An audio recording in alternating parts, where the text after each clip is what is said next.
Hey, what's up, everybody? It's Charles, and welcome you guys to another episode of the Dreamerspro Show, where we cover everything from sports, hot topics, classic debates, entertainment, and we give you guys a fresh perspective on things and how we see them. And today we have an interesting episode for you guys. You definitely want to stick around for us, so make sure you like the video and subscribe to the channel. Now, we all know that the GOAT argument is probably the most contentious debate in NBA circles, right? There are a few of them, but I definitely think that the minute we start arguing about the GOAT, who's in your top 5, who's your top 10, all of a sudden, people are going to start getting their feelings because one person is going to feel this way, the next person is going to feel the other way. Give you guys an example. As y'all know, I'm a Kobe guy, right? I'm a Kobe guy, but I consider Michael Jordan to be the GOAT, the greatest player of all time. And I have Jordan followed by Kareem Abdul-Jabbar and Kobe. Some people are going to hear that. Say, you don't have LeBron, you don't have this guy, you don't have that guy. So everyone has their opinion. It's just the nature of the beast. That's just how it is. Now, this morning we were doing some research and I came across an article from fadeawayworld.net.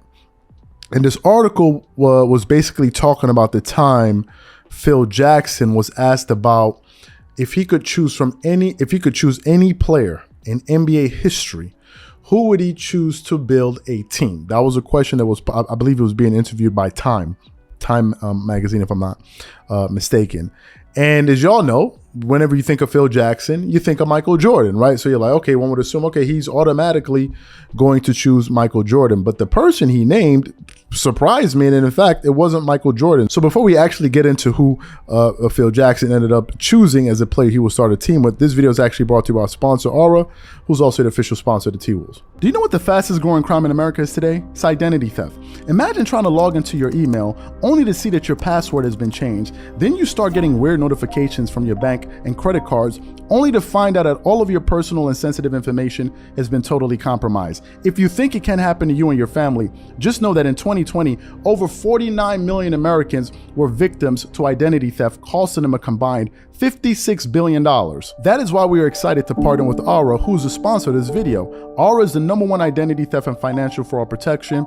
Aura monitors the dark web and alerts you if any of your passwords and accounts have been breached. And funny enough, after using Aura, I discovered some of my credentials were floating around in the dark web, and the app showed me exactly when and where the breach happened. In addition, Aura allows you to set spending alerts and they'll notify you of any suspicious transactions. Aura is 4 times faster than any of its competitors in alerting you if someone is trying to open a credit card or obtain a loan using your name. And remember this, every 14 seconds someone becomes a victim of identity fraud.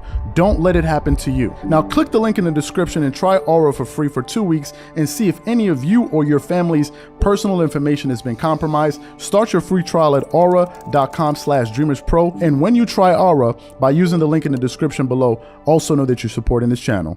Thank you. So what we want to do is play, what he had to say, and you can take a listen to the player he chose, and then we're going to come back and react to it. So take a listen to what Phil Jackson had to say here. So if you were starting a team from scratch, and it was a team that was, I don't know, in the moment, and you could have any player in history, who would be your very first pick? In my estimation, the guy that has to be there would be Bill Russell. He's won 11 championships as a player. I think that's really the idea of what excellence is when you win championships. So Bill Russell, and then if you had to choose between Kobe and Michael, who would you choose? I would flip a coin, and whichever one came up, heads or tails, I would take that person. They're that good. What would it take for you to return to the sidelines? So you heard him choose the late, great Bill Russell. And funny enough, Bill Russell is a player that oftentimes gets overlooked, right? We usually tend to forget about him when we're ranking our GOATs. And even recently, Nick Wright put out his top 50 players of all time. And he said that he put out the list, and it basically was like the top 50 NBA players in the past 50 years. And, the cutoff point was just right when Bill Russell stopped playing in the NBA. But Bill Russell gets overlooked a lot. So what I want to do is I actually want to look at his career stats and his accomplishments so we can put this thing into perspective, because some people are like, he just told Bill Russell. No, let's actually look at his accomplishments. So if you look at Bill Russell's career at a glance here, he's an 11-time NBA champion. He's a 5-time regular season MVP, 12-time All-Star Game MVP, He's been on 3 all-first NBA teams, 8 second NBA teams.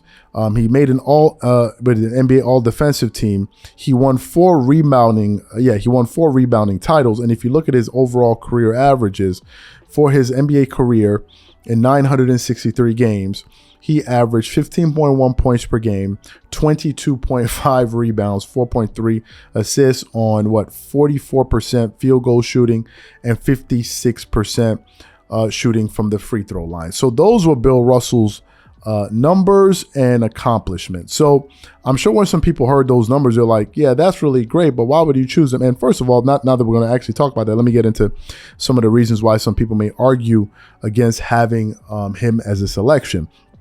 Usually the argument that you hear come up the most is that they talk about the competition or lack thereof that Bill Russell had to face during his playing days in the NBA. If I'm not mistaken, I think when Bill Russell was in the NBA, there were only about 10 NBA teams, if I'm not mistaken. So people say that, listen, the talent pool was really small. So how could he be so great when he really wasn't playing against a large number of teams? Number one. Number two, because there were less teams, playoff runs a little bit shorter, so they could be like, no, how can he be, he was only able to win given the circumstances that he was in. But while that may be true, it still doesn't prove that he would not be able to dominate in any era. That still doesn't prove that. Just because he did it in that era, and you're like, well, look at there wasn't that much competition. That doesn't mean he won't be able to do it in an era when there is more competition. That doesn't really prove that. It's just an argument that one could make. I think it's just an assumption we're making. Now, back to Phil Jackson's comments. What I do find surprising about what he had to say, or shocking to be quite honest with you, was that he chose Bill Russell over Michael Jordan. That is quite surprising. Right? That is quite surprising because most people would think, at least conventional wisdom will tell you, that MJ is the person he would pick. But if you pay close attention to what he actually said in his explanation, he spoke about winning, right? And I think the reason he's going with Bill Russell is because he won so many championships. And if Phil Jackson is talking from a coaching standpoint, then obviously you're going to go with the guy that you feel is going to help you win the most NBA championships. So that could be a possible reason why he decided to go with Bill Russell over Michael Jordan, right? This is just my opinion, from my vantage point. So really my questions to the audience are the following. What do you think about Phil Jackson's selection to choose Bill Russell over Michael Jordan? And the second question is, if you had to choose from any player that has played in NBA history to build a team, what player would you choose? Whatever you guys think, leave your comments in the comment section and we catch y'all on the next episode. Peace.